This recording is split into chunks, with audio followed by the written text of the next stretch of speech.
पानी के नीचे मैचस्टिक वाली नागिन जेसीबी। गांव में एक शैतान घुसकर तबाही मचा रहा था। गांव वाले इधर से उधर अपनी जान बचाने के लिए भाग रहे थे।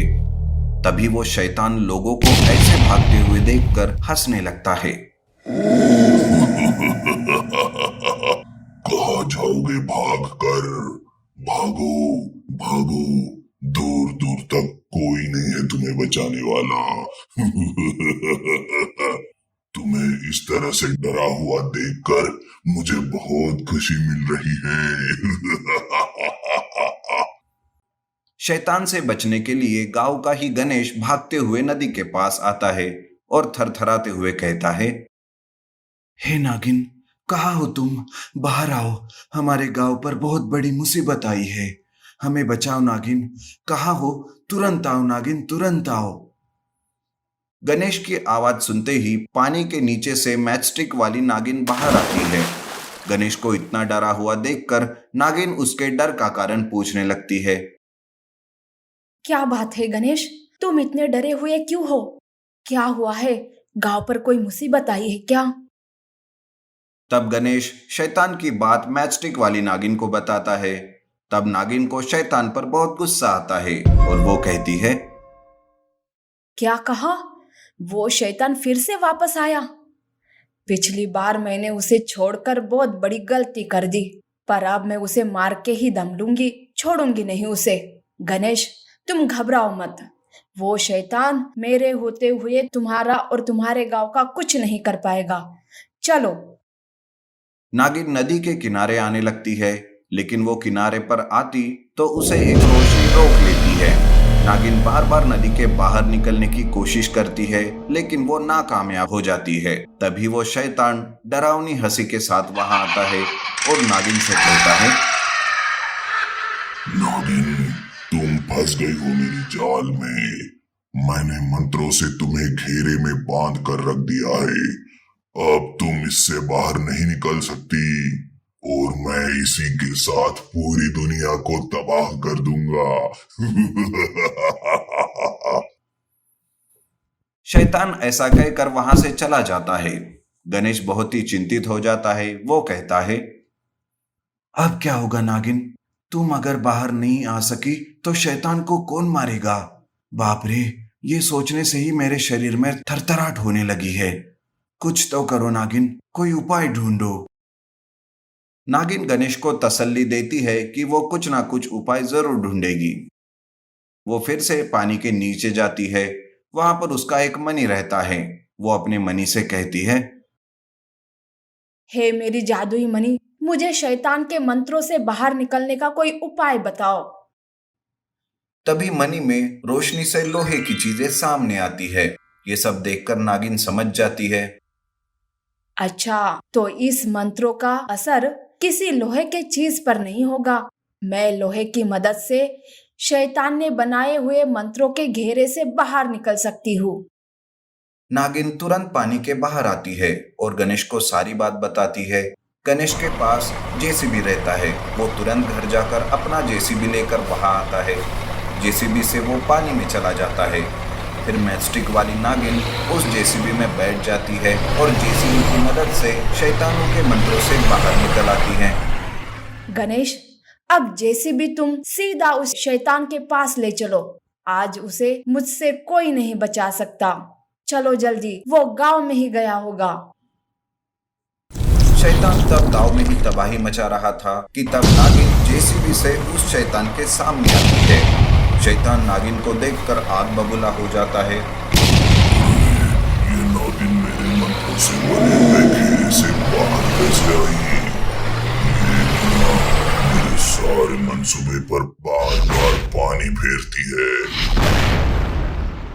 शैतान जेसीबी को पकड़ने जाता है। तब नागिन की जादू से वो उसे पकड़ ही नहीं पाता। नागिन अपने पूंछ से बार बार उस पर हमला करती है और उसे मारने लगती है। मैचस्टिक वाली नागिन शैतान पर मैचस्टिक उगालने लगती है। वो सारे मैचस्टिक उसके शरीर पर चिपक जाते हैं और सारी मैचस्टिक्स पटाखे जैसे फटने लगती है। इस तरह से मैचस्टिक वाली नागिन शैतान को मार डालती है और गांव के लोगों को वो शैतान से हमेशा हमेशा के लिए मुक्त कराती है। तभी गणेश कहता है, लेकिन नागिन, एक बार तो लगा था कि अब सब कुछ बर्बाद हो जाएगा, पर तुमने आज अपनी चालाकी से आखिर इस शैतान को मार ही दिया। तुम्हारा बहुत बहुत धन्यवाद। जलपरी माँ और ड्रैगन राक्षस। जलपरी ने मगरमच्छ का खात्मा कर अपने राज्य को बचा लिया और वो सुकून की जिंदगी जीने लगी। पर उन्हें ये नहीं पता था कि किसी के बदले की आग में उनकी दुनिया जलने वाली है। सब शांतिपूर्वक चल रहा था, उनका राज्य, वहाँ के लोग सब खुश थे। ये सब देख जलपरी माँ कुछ दिनों के लिए पड़ोस वाले राज्य में कुछ काम से चली गई। राजकुमारी को उन्होंने वहीं पर छोड़ा था। उन्हें क्या पता था कि उनके जाते ही कुछ ऐसा होने वाला है जिसकी उन्होंने कल्पना भी नहीं की थी। हाँ, अब सब कुछ ठीक है। मुझे अब अपना अधूरा काम करने के लिए पड़ोसी राज्य में जाना चाहिए। सैनिकों, राजकुमारी का ख्याल रखना और कुछ जरूरी संदेश हो तो मुझे फौरन खबर कर देना। मैं जल्दी ही वापस आ जाऊंगी। जी जलपरी, आप निश्चिंत होकर जाइए। रानी माँ, आप मेरे लिए वहाँ से ढेर सारे उपहार जरूर लाइएगा। मैं आपका इंतजार करूंगी। जलपरी सबसे विदा लेके वहां से चली जाती है और अपने काम में व्यस्त हो जाती है। जैसे ही वो वापस लौटती है तो सामने का नज़ारा देख हैरान हो जाती है। उनके महल का दरवाज़ा जला हुआ था, सब टूट फूट चुका था। उनके कुछ सैनिक या तो मर चुके थे या बेहोश हो गए थे। वो डर के मारे भागकर अंदर गई और उन्होंने सब जगह अपने बेटी को ढूंढा, पर वो कहीं नजर नहीं आई। तभी उनकी नजर दर्द से तड़पते उनके खास सैनिक पर गई। सैनिक, ये क्या हो गया? यहाँ की ये दुर्दशा कैसे हुई? और राजकुमारी कहाँ है? वो सैनिक दर्द से कराते हुए कहता है, जलपरी, वो एक ड्रैगन राक्षस आया था यहाँ। उसने यहाँ के ये हाल कर दिए हैं और वही राजकुमारी को भी अपने साथ एक बोतल में कैद करके ले गया है। हमने उसे रोकने की बहुत कोशिश की थी, पर उसके शक्ति के सामने हम हार गए। उसने आपके लिए संदेशा भेजा है कि राजकुमारी को भूल जाओ। मेरे दोस्त मगरमच्छ की मौत का बदला मैं तुमसे जरूर लूंगा। हे भगवान, हे समुद्र देव, मेरी बच्ची की रक्षा करना। पर अब मैं राजकुमारी को वापस कैसे लाऊं? वो ड्रैगन उसे पानी से बाहर ले गया होगा। मैं क्या करूं? जलपरी चिंतित हो उठी है, पर तभी उन्हें अपने करीबी दोस्त नागराज की याद आती है और वो उनकी मदद लेने की ठान लेती है और तुरंत अपने महल में जाकर एक अनोखा शंख अपने हाथ में लेके उसे एक खास धुन में बजाती है और वो धुन बजते ही लहरें अपने आप तेज हो जाती हैं और थोड़ी ही देर में एक बवंडर जलपरी के पास आकर रुकता है। वो कहते हैं, हे जलपरी, आज अचानक मुझे कैसे याद किया? कोई चिंता की बात तो नहीं? और यहाँ की ये हालत कैसे हुई? जलपरी उन्हें पूरी बात बताती है और उनसे राजकुमारी को बचाने की विनती करती है। पूरी बात सुनकर नागराज को ड्रैगन पर बड़ा गुस्सा आता है और वो जलपरी से वादा करता है कि किसी भी कीमत पर वो राजकुमारी को बचा कर लाएगा। नागराज एक ही फूंक में वहां पे बिखरी हुई हर चीज को ठीक कर देते हैं और जलपरी को नमन कर वहां से चले जाते हैं। भगवान आपको यश दे नागराज, जल्दी वापस आइएगा। और तुरंत वहां पहुंच जाते हैं, पर वो सावधान थे। उन्होंने अचानक जाके ड्रैगन पर हमला करना ठीक नहीं समझा, क्योंकि राजकुमारी की जान खतरे में थी। उन्होंने पहले सब देख परख लिया और फिर कुछ सोचकर खुश हो गए। नागराज इच्छाधारी थे, किसी का भी रूप बदल सकते थे। अच्छा, अभी इस ड्रैगन को जरा मजा चखाता हूँ। एक बार राजकुमारी को यहाँ से निकाल दूं, फिर इसे अच्छा सबक सिखाऊंगा। नागराज तुरंत मगरमच्छ का रूप ले लेते हैं और ड्रैगन के सामने जाकर खड़े हो जाते हैं और ड्रैगन भी मगरमच्छ को जिंदा देख उसे गले से लगा लेता है। क्या ये सच में तुम हो मेरे दोस्त? मैंने तो सुना था उस जलपरी ने तुम्हें मार दिया है, फिर तुम जिंदा कैसे बच गए? तुम्हें गलतफहमी हो गई है दोस्त, मैं तो जिंदा हूँ। और ये क्या, तुम इस राजकुमारी को यहाँ क्यों लेकर आए? कहीं तुम इसे मारने के बारे में तो नहीं सोच रहे हो ना? क्या तुम्हें पता नहीं इसके वरदान के बारे में? कैसा वरदान? मुझे कुछ नहीं पता।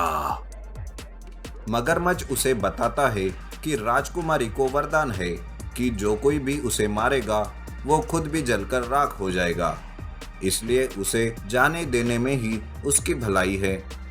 ये बात सुन दुष्ट ड्रैगन भी घबरा जाता है और राजकुमारी को समुंदर में छोड़ देता है, जिसे देख मगरमच्छ जोर जोर से हंसने लगता है और नागराज अपने असली रूप में आ जाते हैं।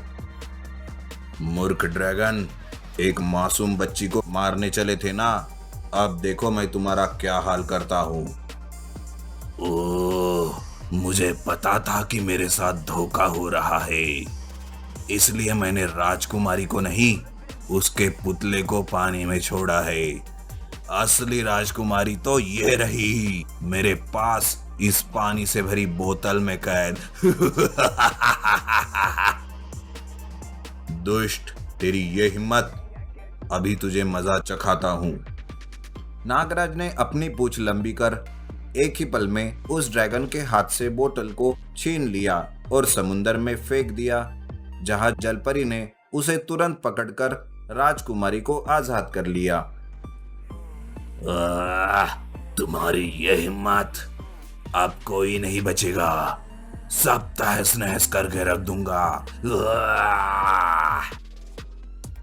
दोनों एक दूसरे के इर्द गिर्द घूमने लगते हैं और अचानक एक दूसरे पर आग बरसाने लगते हैं।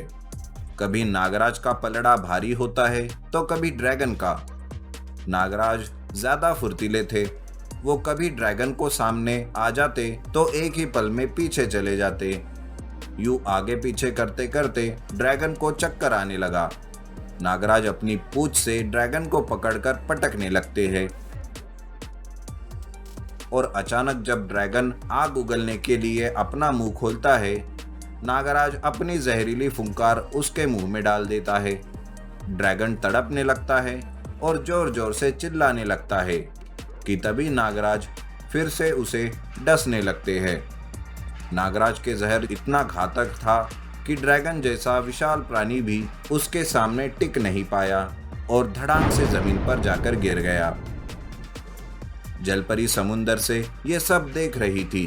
वो तुरंत किनारे पर आई और कहती है, ओ नागराज, आज आपने मेरी बच्ची की जान बचाकर मुझ पर बहुत बड़ा एहसान किया है।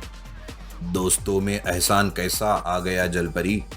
मुझे खुशी है कि मैं आपके किसी काम आ सका। आगे भी कभी मेरी जरूरत पड़े तो मुझे जरूर याद करना। अच्छा, मैं चलता हूँ। जलपरी ने राजकुमारी को गले से लगाया और नागराज को अलविदा कहे अपने राज्य वापस लौट गया।